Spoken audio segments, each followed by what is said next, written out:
কিরে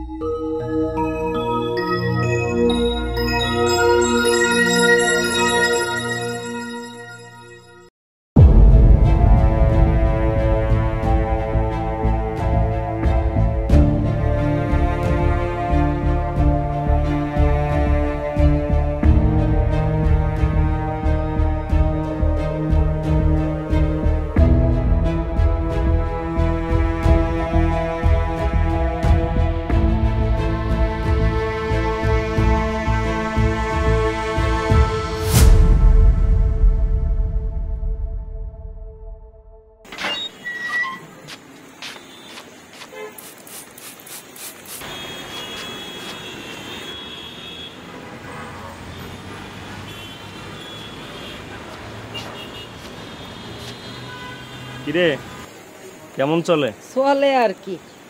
নতুন পুরান কিছু আছে নাকি? আছে। দেখি একটা পুলিশ অফিসার। দে দে।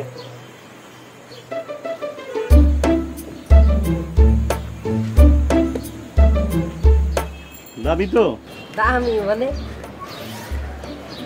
টাকালার মাল না, ভালো নয় পারে 3 দিন পরে নিব। জনগণের টাকার ঘ্রাণ, জনগণের টাকার জিনিস দিয়া জনগণেরই বুঝাই আসি।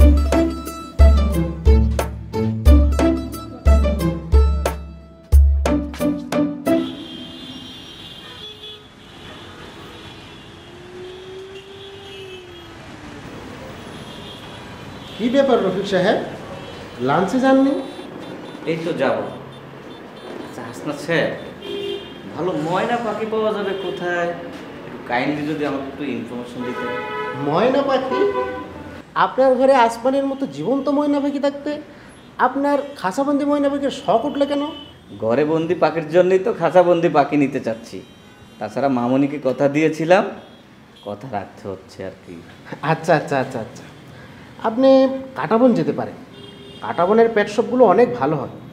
তাছাড়া আপনি যদি লোকাল কোনো দোকান থেকে নেন তাহলে আপনাকে ময়নার বদলে শালিক ধরিয়ে দেবে। এর চেয়েও বড় কথা হচ্ছে আপনার বাচ্চা মেয়ের আমানত বলে কথা। না না, আসলে আমানত না, ওর পারিশ্রমিক। পারিশ্রমিক? ঠিক বুঝলাম না রফিক সাহেব।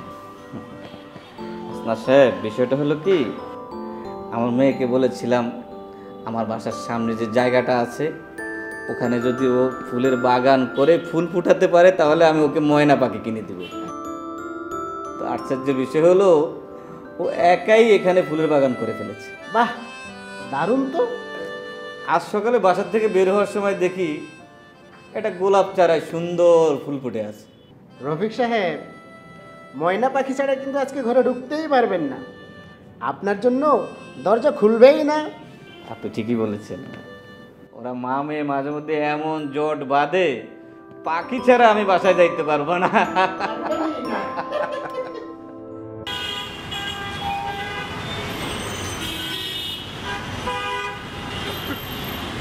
সব শালা ফকির নি, শালা এমন ফকির সব পুরো দিনটাই মারি হয়ে গেছে শালা।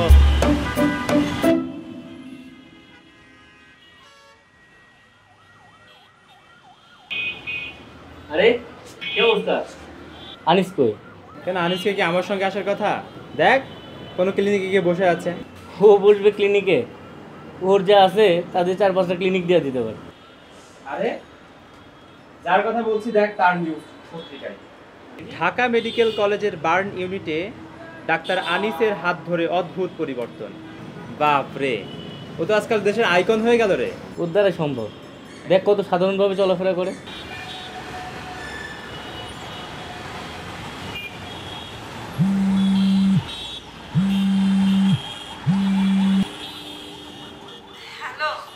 হ্যাঁ বলো।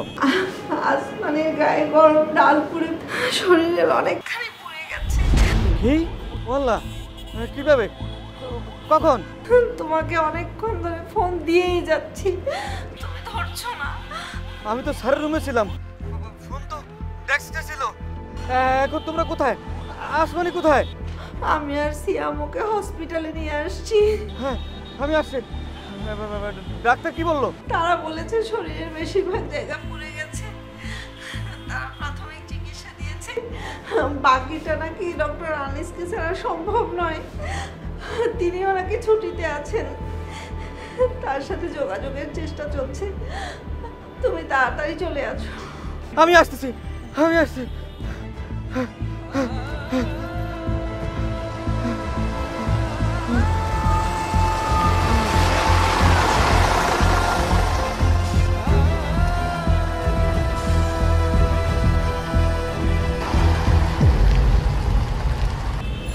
কল তো কেটে দেয়। আবার যে কল। দেখি কাছাকাছি চলে আসছি, তাই আর আরে তোকেই তো কল দিচ্ছিলাম। আসবি যেহেতু আর একটু আগেই আসছিস, আর একটু পরে তো সন্ধ্যা, আড্ডা কখন দেবো তাইলে আর? দেখ একটু পরে আবার ইমার্জেন্সি একটা কল চলে আসে কিনা।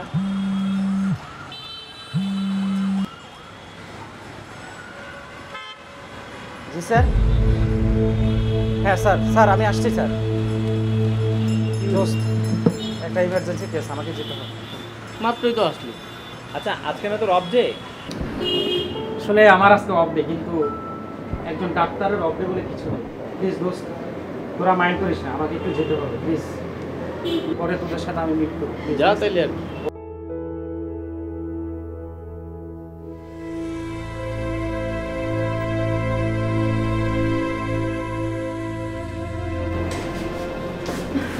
ম্যাডাম, ডক্টর আনিসের সাথে কি যোগাযোগ করা গেছে? আমরা চেষ্টা করছি, আপনি একটু ধৈর্য ধরুন। একটা বাচ্চা মৃত্যুর মুখে দাঁড়িয়ে আছে আর আপনি বলছেন ধৈর্য ধরতে? হাসপাতালের অথরিটি আপনারা, আপনারা পারছেন না একজন ডাক্তারের সাথে যোগাযোগ করতে? আপনাদের কি দায়িত্ব জ্ঞান বলে কিছুই নেই? আপনারা কি মানুষকে মানুষ বলে মনে করেন না? বুবু, ডাক্তার প্লিজ, আপনি কিছু মনে করেন না প্লিজ। বুবু বস।